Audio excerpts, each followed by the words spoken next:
I come into this Bold and the Beautiful video for July 2022 with honestly not a whole lot to talk about because of the repetitiveness of this show. But Bold and the Beautiful comes in at 9th place in my soap opera rankings for the 4th month in a row.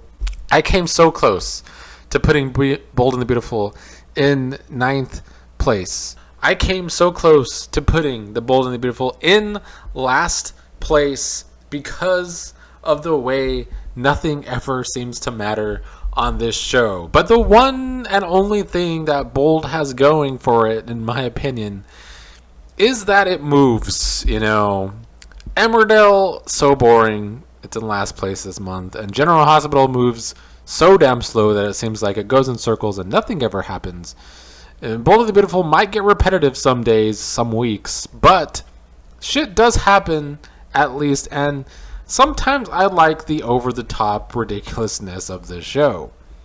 But I don't like most of what's going on.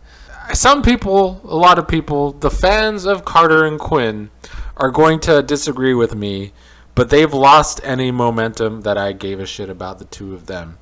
I was really enjoying them last year when they were having that affair. They were a hot couple together.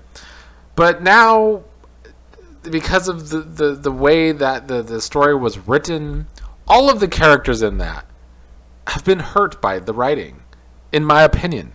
The Paris, Zende, Carter, Quinn, Eric, Donna, every single 6 of those characters looks so bad coming out of whatever the fuck the story was.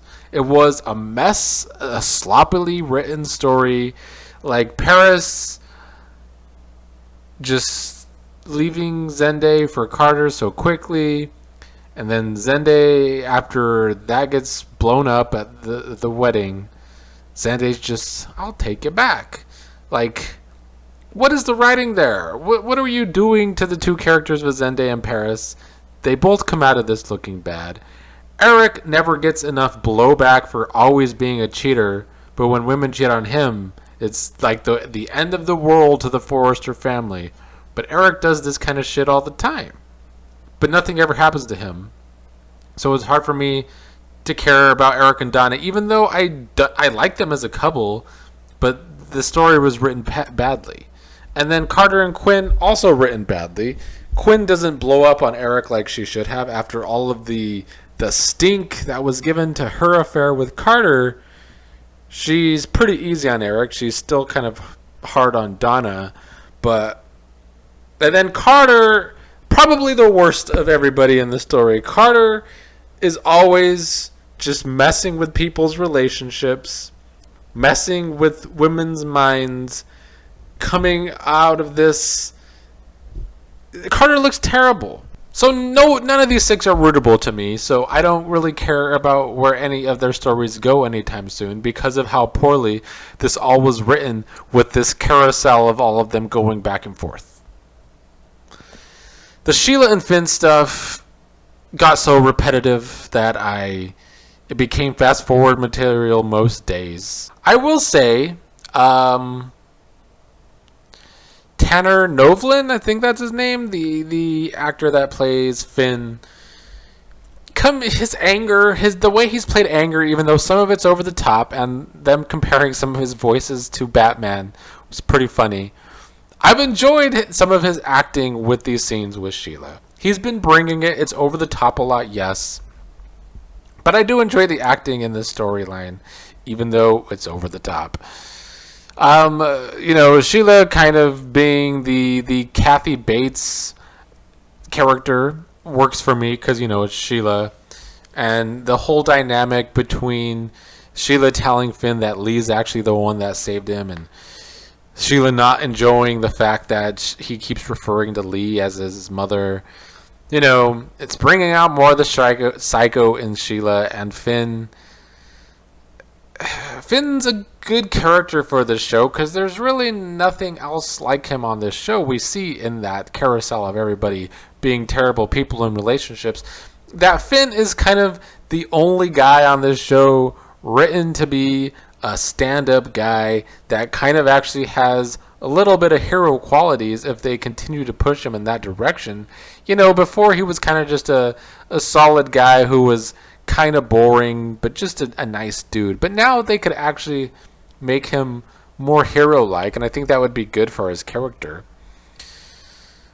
But yeah, the too many of these scenes were just repetitive for me to truly enjoy the story. Now, I do enjoy the fact that Lee is, of course, still alive, and interestingly being found by Bill. Bill kind of out of character, being so nice to this woman in an alley who looks injured, I guess. Maybe that's what helped him do it. Because instead, would Bill really help a homeless woman? Don't know if that's really in his character. But I like that Bill was brought into the fold. I'm recording this before a lot of the last week of July, so I don't know exactly where the story goes. But I last saw Lee maybe having some memories of Finn, so maybe this will really be sped up. I think Bill will be who brings Steffi and Finn back together. So I think it's going in a good direction, but just repetitive. In Bold style, it's just very repetitive on a daily basis. You feel like you're watching the same scenes over and over and over. Ridge going back to Brooke and more nonsense that I don't care about. I don't care about Ridge and Brooke right now. I haven't cared about them for a long time, to be honest. But we are getting a possibility of Deacon and Taylor. I hope this goes places. I hope we at least get some intimate scenes between these two, because I want to see these two have a relationship with each other, like a genuine relationship, at least for a while. I don't even know if I want to see the Brooke and Ridge being jealous part of this story. It will come, but I just want to see the Taylor and Deacon relationship actually develop well. Will I get that from Bradley Bell? Probably not, but hopefully so. So overall for July, Bold was just more of the same, and that's why I kept it in the same place in my rankings for 4 months in a row. It's towards the bottom. It's a lot of the same poor writing. Almost all of the last 5 shows, no, basically all of the 5 shows, my bottom 5 shows in the rankings all have really bad writing going on right now. And Bold is one of them. But there's stuff I still like and stuff that I want to see. Bold is good at like shifting dynamics that make me kind of interested in things like Taylor and Deacon, like Bill being the one finding Lee. They also brought in Vincent Irizarry. I don't know how to pronounce names. Me and names don't get along, but he's a great actor.